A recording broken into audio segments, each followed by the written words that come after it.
Welcome back, everyone. Christina Ray here. This week's spread really turned out to be a fun one, so stick around and I'll show you how I put this together. All right, let's just dive right in. One of my good intentions for the year is to try to use up art supplies. And we have a drawer that is full of scrap decorative papers, and it just never seems to get used. So I thought I would pull those out and use that as my base. Instead of using book pages, I'm going to utilize decorative papers. And I thought that would be kind of fun to just have a bright colored background. I am just tearing each of these in strips at about, an inch to an inch and a half. And using this ruler I have from Stamping Up. It's quite a few years old, not sure if they still sell it, but it has a rough edge that when you use that, it looks a little more jagged, and it just really makes this process of tearing so much easier. I know they have a lot of different styles out there, but this one is my fave.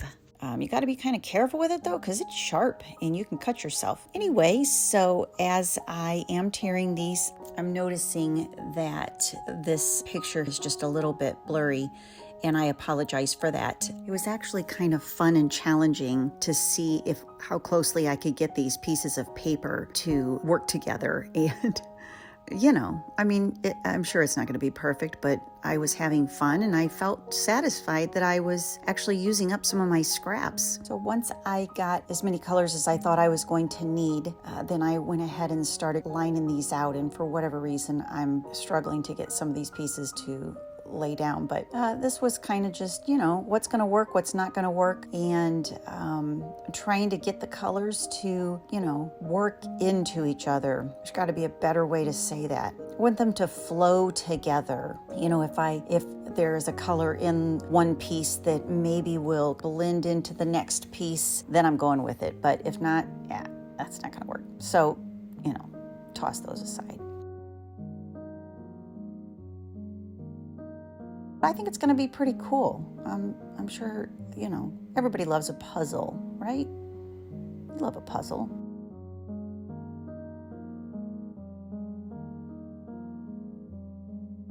I'm struggling a little bit to transition from that dark brown, but I really liked that. Adds that big pop of blue.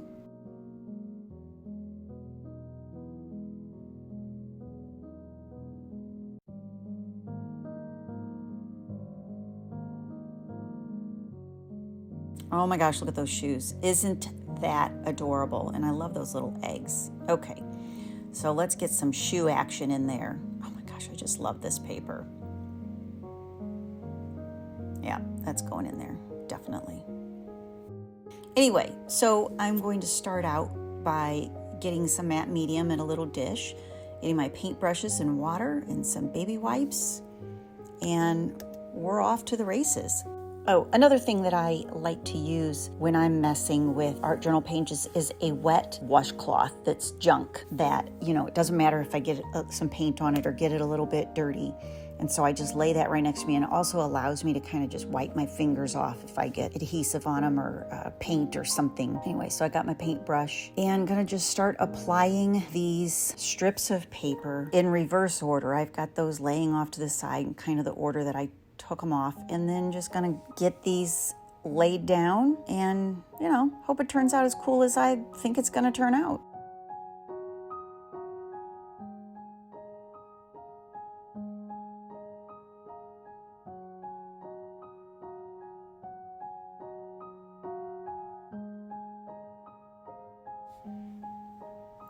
And every now and then when you are laying stuff like this down, especially if a little bit larger piece, you'll notice that the pieces will often pop up. And so I have a key card. I'm in hotels like every other week with work.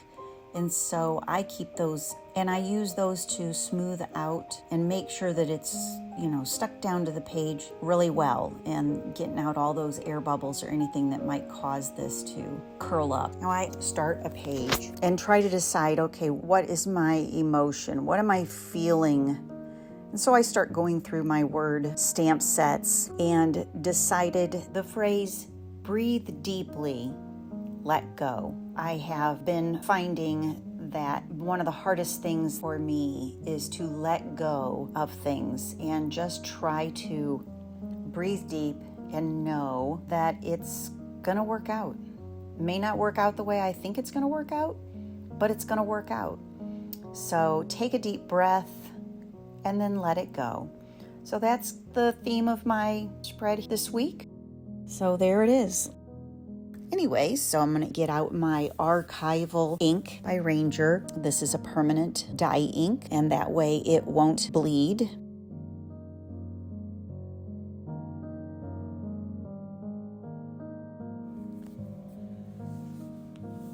And then just give these a little trim.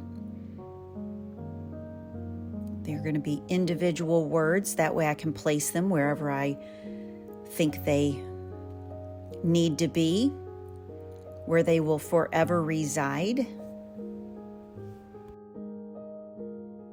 And then once I have them all cut out, I am inking up the edges. And I start out with brown.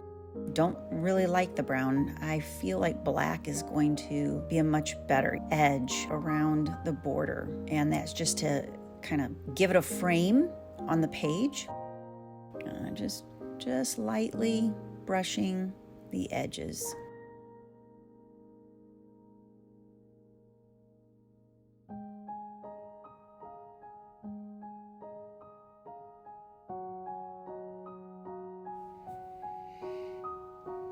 And then now I'm going and just trimming off the edges.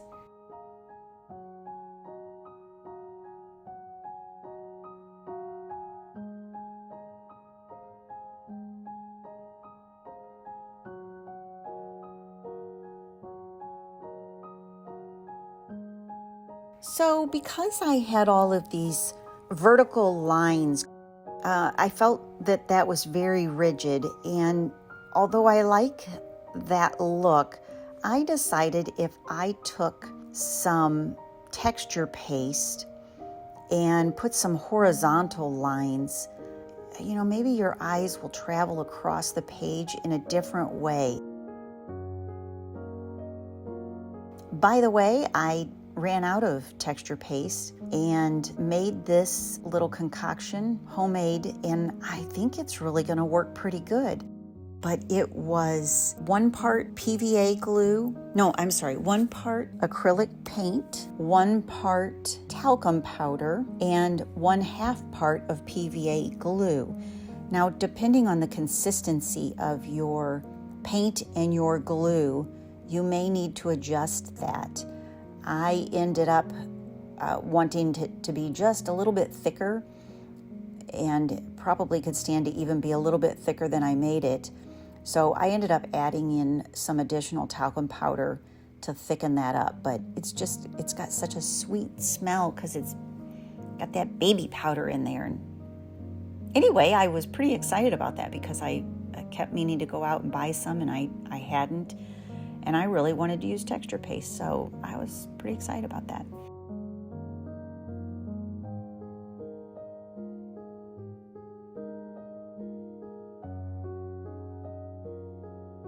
So anyway, I added a few round dimensionals that would also kind of give you just a little bit of a variation from the straight lines. Everything was very linear, and so I thought those round would kind of mix it up a bit.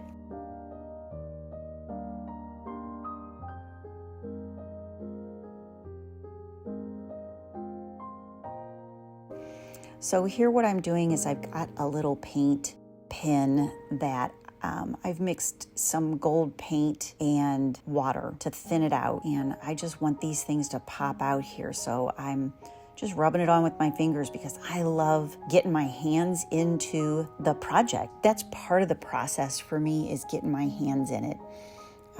This is not something that I necessarily like to stay clean while I'm doing this. So again, just putting a little bit of that gold paint all over, and I want those to just grab your eyes. So just rubbing that on there, and don't want it to be too dark, but just want those to pop out.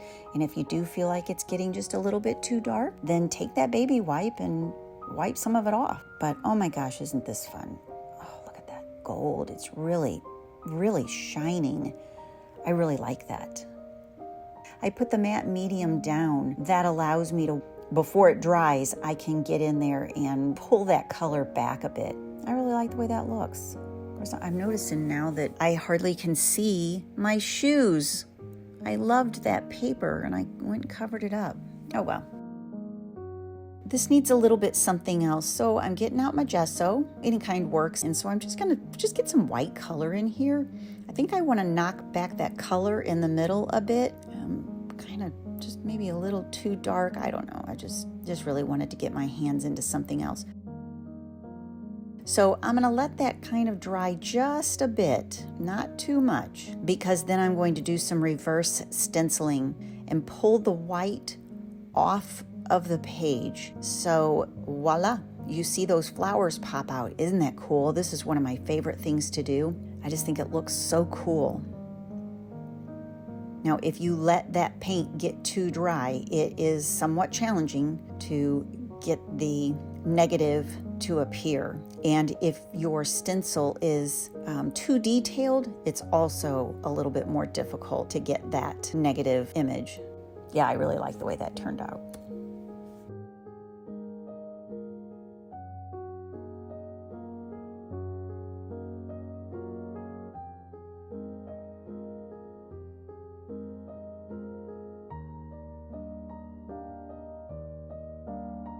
And then again, just knocking back some of the colors and just, highlighting here and there. And it's just really a way to lead your eyes around this page. I want you to see more than just one thing. I want you to be able to discover things as you move around on this page.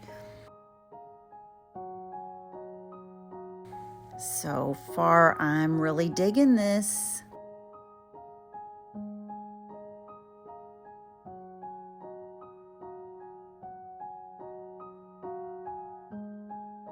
Now, I think what I'm going to do here is work with that negative now. I'm thinking that I can take some black ink and use this same stencil to kind of offset those. I think that's going to be really cool. So I just take a little dab of black and then get a sponge, and I'm just going to start laying some ink.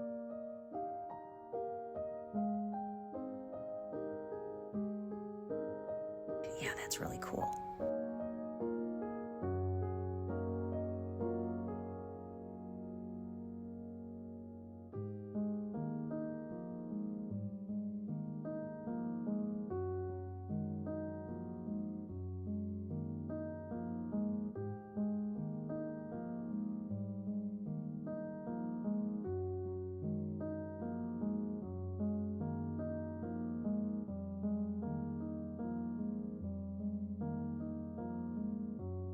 Okay, I really like that. So, and if I get it right up in here close to those white flowers.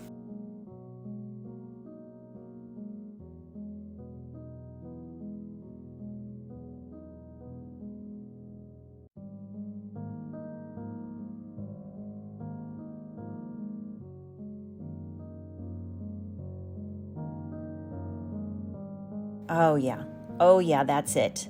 Love it. So now I am drawing your eyes across this linear page with these flowers, and I really like the way this is turning out.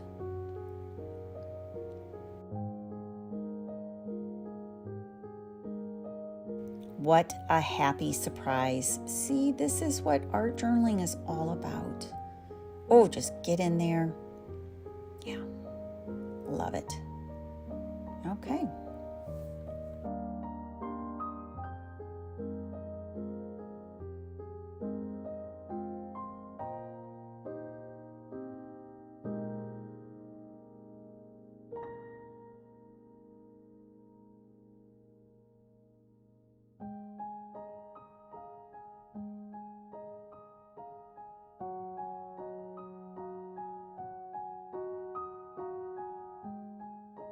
So I am taking a bit of black paint and watering it down a bit and then getting it on a loose paintbrush and putting some black splatters on the page.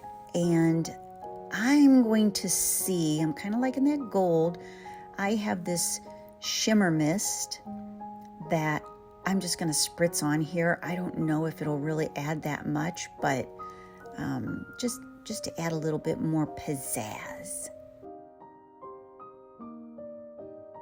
We'll see. I can see it really kind of sparkling here. That's kind of cool. I don't know. I don't use this stuff, so I figured I might just give it a little whirl. Yeah, I really like the way this turned out. I just play a little bit with that sparkle. It's almost like glitter. Yeah, I'm going to have this shimmer glimmer mist all over my hands and everything else on my desk, but that's okay. Badge of honor. So let's get these words on here. You know, and initially when I look at this page, I'm not sure that it's a calming page, but it makes me happy. So I think these are going to land right where they are. And it's just going to be a reminder when I look through my art journal here, I will remind myself to breathe deeply and let go.